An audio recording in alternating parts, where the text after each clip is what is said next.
Welcome to this explainer. Look, if you've ever been in a crash, you know the absolute nightmare that comes after.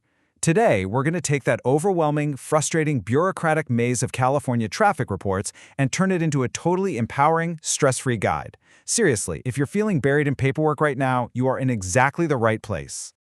So let's start with a question no one ever really wants to answer.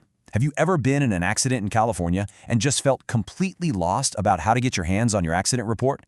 Well, stay tuned because I've got an insider's guide that is literally going to make this whole process effortless.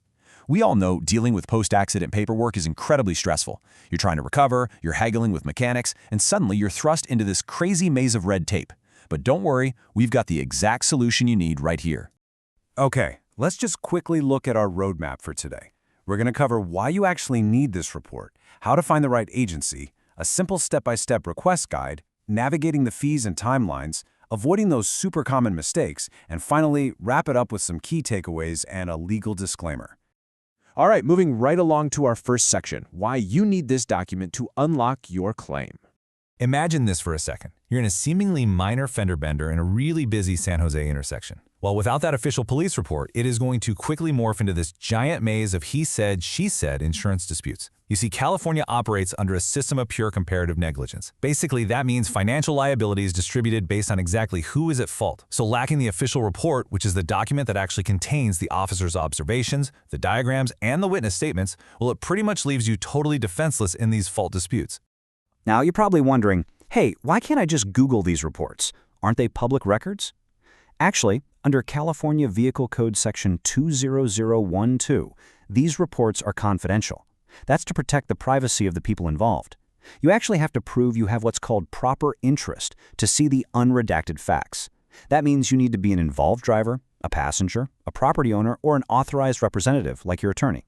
If you can't prove that, you're just going to get a heavily blacked out public records version, which isn't going to help you at all. So, let's jump to the next phase, finding the right agency and navigating these deeply fragmented jurisdictions. Here is an absolutely crucial point. You have to understand California's dual system. You actually have two completely separate reporting obligations. First up is the law enforcement report. That one is triggered if there's an injury or death and it legally has to be filed within 24 hours. The second one is the DMV's SR1 form. You need to file this one within 10 days if there's any injury at all or over $1,000 in property damage. Now here is the giant trap that catches people every single day. Municipal police departments, they can sometimes take up to 90 days to process their reports.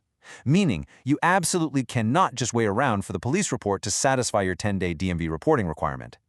You literally have to do the DMV part yourself right away. And because California doesn't have a single, unified database for police reports, you have to carefully direct your request to the specific agency that investigated your crash. It's like a giant puzzle. If it happened on an interstate or state highway, it's likely the California Highway Patrol, or CHP. But if it was on a city street in Los Angeles, you're dealing with the LAPD. Unincorporated areas? Those usually fall to the county sheriffs. Figuring this out correctly is step number one. Otherwise, your request is just going to disappear into the void. All right, let's get into the how-to core with our step-by-step request guide. If you follow these three simple, structured steps, you are guaranteeing your application won't just get bounced back from missing info. First, identify that exact jurisdiction we were just talking about. Second, gather up your specific details. We're talking the date, the exact location, and most importantly, that case or incident number the officer handed you on a little card at the scene. Finally, submit the correct application with your payment and a valid form of ID. Remember, that's how you prove your proper interest. Actually, I've got a great pro tip for you here. Always include a physical photocopy of your government-issued ID for mail-in requests. If you use the CHP, for example, you're going to need Form CHP 190. But get this, if you don't happen to have a photo ID, you can't just send the form in. No way. You actually have to go out and get your signature formally notarized. Believe me, getting all these documents lined up in advance is going to save you literally weeks of frustrating back-and-forth delay. Next up, navigating fees and timelines. Basically, what you should actually expect. So California's system is, well, highly fragmented to say the least, and the differences from place to place are kind of wild. For example, an online request to the CHP's crash portal, that costs $22 and takes about a week to 10 days. Not too bad, right? But then look at local departments. The LAPD uses a third-party site called BuyCrash for about $10, but they enforce a strict 45-day minimum review period. And Oakland? Well, the Oakland PD might charge you $30 and leave you waiting anywhere from 60 to 90 days for your report. It's crazy. But surprisingly, and honestly, this is such a breath of fresh air. If your accident happened in San Francisco, the SFPD charges absolutely $0 for copies of traffic collision reports. Yeah, zero. Whether you request it online through their portal, by mail, or in person, it is completely free to ensure equitable access. It's a rare and incredibly welcome break from all those usual administrative fees for sure. Okay, let's talk about beating the bureaucracy in our next section on avoiding common mistakes. We're going to do a rapid-fire round of traps you need to dodge. Number 1, do not miss that 10-day DMV SR1 deadline because you're waiting on the police. Number 2, never assume the police will just notify the DMV for you, because they definitely won't.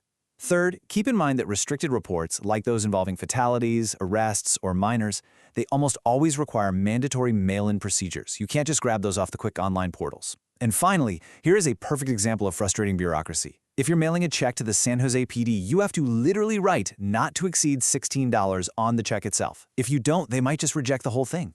It's all about catching these tiny details.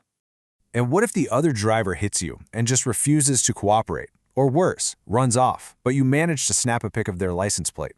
This is where the DMV's SR19C form steps in as your ultimate backup plan.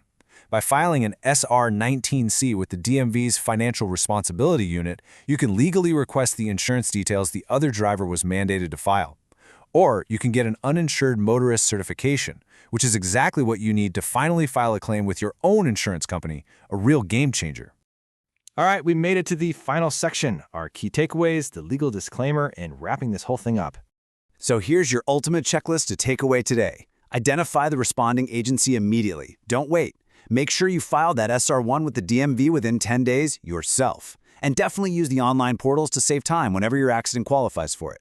But wait, here is absolutely the best insider tip you'll hear today. Your insurance company? They routinely buy these reports as part of their investigation anyway. So always ask your insurance adjuster for a free copy first.